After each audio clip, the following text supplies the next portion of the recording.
May God bless you. He loves you. Taking a quick look at Psalm 14, a psalm of King David. The fool says in his heart, "There is no God." They are corrupt, their deeds are vile. There is no one who does good. The Lord looks down from heaven on all mankind to see if there are any who understand, any who seek God. All have turned away, all have become corrupt. There is no one who does good, not even one. Do all these evildoers know nothing? They devour my people as though eating bread. They never call on the Lord. But there they are, overwhelmed with dread, for God is present in the company of the righteous.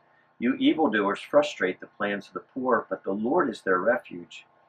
Oh, that salvation for Israel would come out of Zion. When the Lord restores his people, let Jacob rejoice and Israel be glad. So in Psalm 14, David is looking at the surrounding godless, corrupt, evil, vile nations who had become so infected with sin and evil that it was like a virus universally through them. And he contrasts them with his people. He said, "Will these people never learn who devour my people like bread?" So he makes a distinction between these nations and my people, and he calls them the company of the righteous.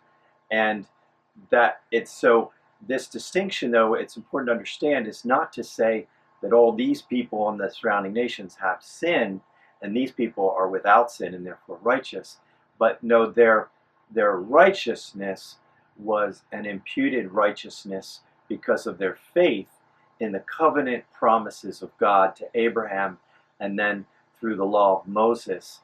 And God's relationship was through that covenant and their belief in the God of the covenant, that they were transformed by God and made into his people.